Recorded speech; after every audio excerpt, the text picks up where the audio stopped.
नमस्कार दोस्तों, मैं विनोद कुमार सचान कृषि संस्कृति चैनल के माध्यम से आज आपके सामने एक बार फिर हाजिर हूँ। आज का जो विषय है वो सनातन संस्कृति का है, सनातन कृषि का है। और सनातन कृषि में जो हमारा गौवंश है वो बहुत महत्वपूर्ण है। किसी ज़माने में जब ट्रैक्टर नहीं था और ट्रैक्टर का जो इतिहास है वो अभी मुश्किल से 70-80 साल पुराना है। उसके पहले अनादिकाल से कृषि संस्कृति में हमारा जो गौवंश था वो एक महत्वपूर्ण स्थान रखता था। बैल के बिना खेती नहीं हो सकती थी, गाय के बिना दूध नहीं मिल सकता था।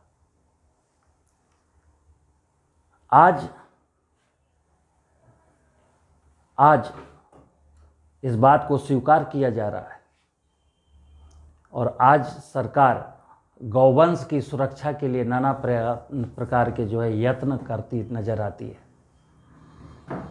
आदरणीय श्री सुभाष पालेकर जी का नाम सबने सुना है। वो पिछले कई सालों से जीरो बजट खेती की बात करते हैं और उसमें यही कहते हैं गाय का पेशाब, गाय का गोबर, चूना, गुड़ और आटा। अभी पिछले 2-3 सालों से भारतीय प्राकृतिक कृषि पद्धति, उसमें भी यही पालेकर जी का एक कॉन्सेप्ट लेके आगे बढ़ा जा रहा है कि गाय का गोबर और गाय का पेशाब और गुड़ और आटा। मित्रों, ये तो तय है कि ये जो वर्तमान की जो आधुनिक कृषि प्रणाली है ये लंबा बहुत चलने वाली नहीं है। इसके दुष्परिणाम यानी ट्रैक्टर के और रासायनिक उर्वरकों के और फसल सुरक्षा रसायनों के जो दुष्परिणाम है सबके सामने है। मिट्टी की उर्वरता का क्षरण हो जाना, भूगर्भ जल का दोहन और जैव विविधता का नष्ट हो जाना, ये तय मानिए कि ये इशारा करते हैं कि आने वाली पीढ़ियों के सामने बहुत बड़ा संकट आने वाला है। क्योंकि जब हम प्राकृतिक संसाधनों पर नज़र डालते हैं तो प्राकृतिक संसाधनों के नाम पर जो भूमि की उर्वरता है और पानी की उपलब्धता है वो दिन पर दिन क्षीण होती जा रही, कम होती जा रही है। और जब हम जैव विविधता की बात करते हैं तो प्रकृति में नाना प्रकार के जीव जंतु विलुप्त हो चुके हैं। तो ये जो गाय और बैल है यानी बैल आधारित कृषि या कृषि में जो है गौवंश की महिमा, इसमें कोई संदेह नहीं है कि अगर हम समय रहते नहीं चेते तो फिर इस मानव सभ्यता का अंत होने वाला है। मुझको तो स्पष्ट दिखाई दे रहा है। आज देश में 90% किसान लघु और सीमांत श्रेणी के हैं और वो जो लघु सीमांत श्रेणी का किसान है जो 1 हेक्टेयर या आधा हेक्टेयर या 1.5 हेक्टेयर वाला, वो अपनी कुल आमदनी का करीब 25% जो है हिस्सा है वो किराए के ट्रैक्टर में व्यय करता है।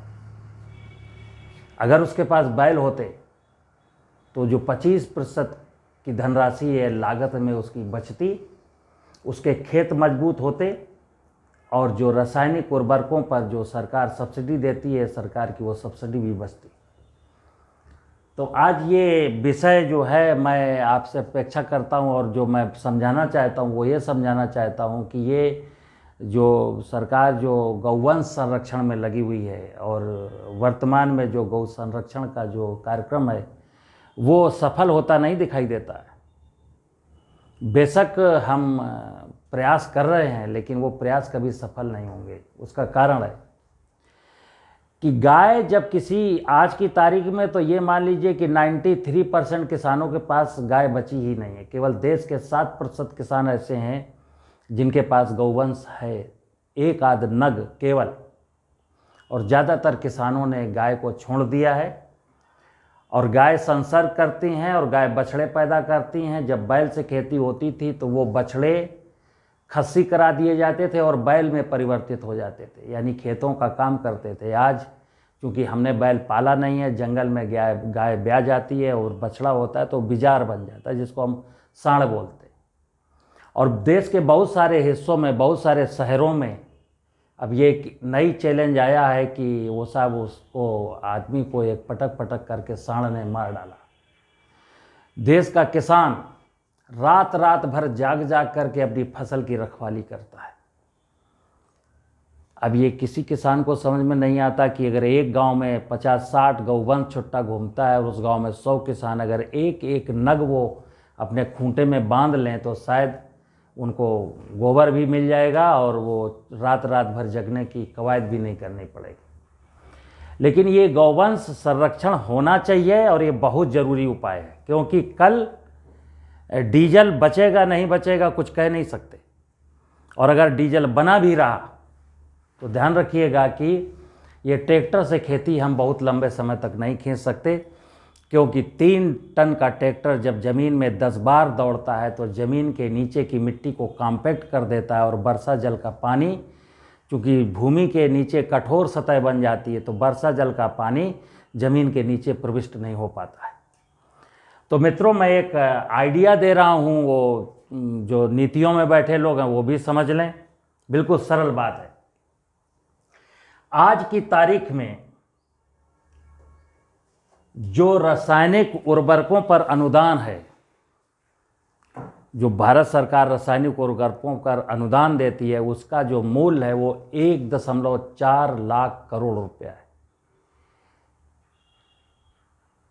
मैं ये कहता हूँ परंपरागत खेती का भी इस समय कार्यक्रम चल रहा है और जैविक खेती की बात हो रही है कि लोग रासायनिक खाद्यान्न खा खा करके ऊब चुके हैं और वो अस्पतालों की शरण में हैं। लिहाजा पिछले कई सालों से प्रयास चल रहे हैं कि देश में जैविक कृषि शुरू की जाए, देश में परंपरागत कृषि शुरू की जाए। और परंपरागत कृषि में जाना है तो फिर ये समझ लीजिए कि बैल आधारित कृषि की ओर लौटना पड़ेगा। और देश के छोटे किसानों में उनको बता दूं कि जो सरकार की जो नीतियां चाहती हैं कि किसानों की आय 2 गुनी हो, तो समझ लीजिएगा कि बैल आधारित कृषि अगर हम नहीं करते हैं और रसायन हम नहीं छोड़ते हैं तो हमारे सामने जो कृषि में जो संकट हैं कि भूमि बंजर हो रही है, किसान आत्महत्या कर रहा है, ये सिलसिला कभी रुकने वाला नहीं। तो जो गाय बैल है वो हमारे जीवन में बहुत उपयोगी है और हमारी पूरी जो सनातन संस्कृति थी वो गाय बैल पर आधारित थी। आज देश में 15 करोड़ किसान हैं और 10% किसानों के पास ट्रैक्टर है, 90% छोटे किसान हैं जो इन 10% किसानों से अपनी खेती बाड़ी कराते हैं और अपनी एक आय का बहुत बड़ा हिस्सा ये बड़े किसानों को दे देते हैं। तो जिनके पास ट्रैक्टर है उनमें कोई संदेह नहीं कि वो लोग संपन्न हैं और उनको चूंकि अर्निंग का हिस्सा, कुछ अर्निंग मिल जाती है छोटे किसानों से, लेकिन छोटा किसान बहुत दुखी है। बैल आधारित कृषि करने वाले कृषकों की उपज को यदि, अगर ये बात मेरी जन जन तक पहुंचाई जाएगी और अगर नीतियों में बैठे लोग इस बात को समझेंगे तो आप देखिएगा कि देश में जो टोटल आज की तारीख में जो देश में खरीफ, रबी, जायद में जो पूरी खेती की जाती है, चाहे खाद्यान्न उत्पादन हो, सब्जी उत्पादन हो, फल उत्पादन हो, औषधि उत्पादन हो, अगर पूरी की पूरी जोड़ ली जाए उसका मूल्य तो वो 10.40 लाख करोड़ है।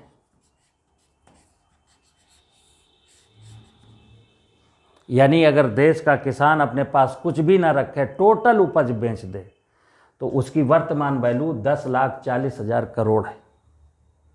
जबकि जो रासायनिक उर्वरक हैं वो 1,40,000 सरकार जो है अनुदान देती है और 90,000 करोड़ रुपया किसान खर्च करता है और करीब 72,000 करोड़ रुपए का पेस्टिसाइड किसान यूज करता है। तो उसकी जो वैल्यू है वो 3.07 लाख करोड़ है। यानी आप देख सकते हैं कि 10 लाख करोड़ की कुछ कुल उपज होती है और 3 लाख करोड़ रुपया रसायनों पर व्यय होता है। तो 30% हिस्सा 30% हिस्सा रसायनों में चला जाता है। और ये जो छोटे किसान हैं ये अपनी कुल आमदनी का 20 से 25% हिस्सा किराए के ट्रैक्टर में व्यय करते हैं। अब इनको क्या बचेगा? तो छोटे किसान, ट्रैक्टर वाले किसान तो मेरी बात को बुरा मान सकते हैं कि उनकी आमदनी कम होने वाली, लेकिन छोटे किसानों को मैं अनुरोध करूंगा, हाथ जोड़ करके अनुरोध करूंगा कि उनको बैल आधारित कृषि की ओर लौटना है। और बैल आधारित कृषि की ओर जब तक ये देश नहीं लौटेगा तो जो संकट के बादल हैं, क्योंकि हम पशु पालेंगे, पशु नहीं पालेंगे तो जैविक खाद कहाँ से लाएंगे? हमारे देश में जो उत्पादन था 50 मिलियन टन से बढ़ कर के आज 270 मिलियन टन हो गया। यानी कि सीधी सीधी बात है कि अनाज बढ़ा है तो भूसा भी बढ़ा है, यानी फसल अवशेष भी हमारे 5 गुना ज़्यादा है। और 5 गुना फसल अवशेष तो 5 गुना हो गए, लेकिन पशुओं की जो संख्या थी देश में वो 70% कम हो गई। तो क्या होता है? पराली जलाने का किस्सा, फिर FIR कराओ, पेनाल्टी दो। तो मैं क्या चाहता हूँ कि देश में लोग गाय बैल पालें और गाय बैल से खेती करें।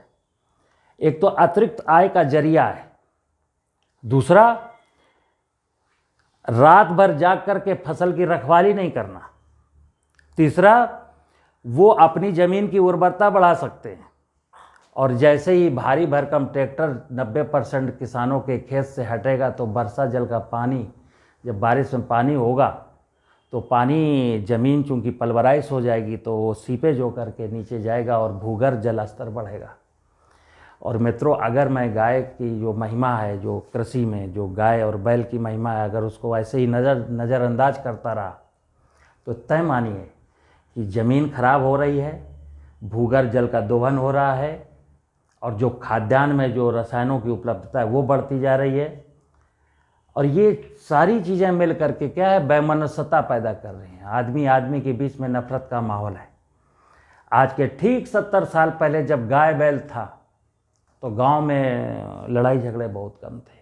और ये जो रसायन खा खा करके क्या हुआ कि मैं भोजन के माध्यम से भी रसायन लेता हूँ, और जब बीमार होता हूँ तो भी आयुर्वेद एक किनारे रख दिया है, एलोपैथिक की दवाएं फिर लेता हूँ। और उसका जो मैं एक इंडिकेशन बता रहा हूँ वो हमारे शरीर में क्या कर रहा है। मैं जब बचपन की बात करूं तो मुझे अपने अध्यापक मारते थे, और पड़ोस के चाचा ताऊ मारते थे, और हमारे मम्मी पापा भी मारते थे, और मैं किसी का प्रतिकार नहीं करता था।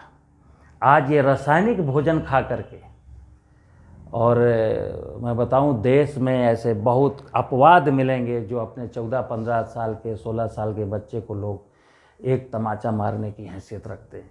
कारण कि लोग डरते हैं कि अगर मैंने एक जवान बच्चे को एक तमाचा मारा तो हो सकता है सुसाइड कर ले, हो सकता है घर छोड़ के भाग जाए, या हो सकता है मेरा हाथ पकड़ ले।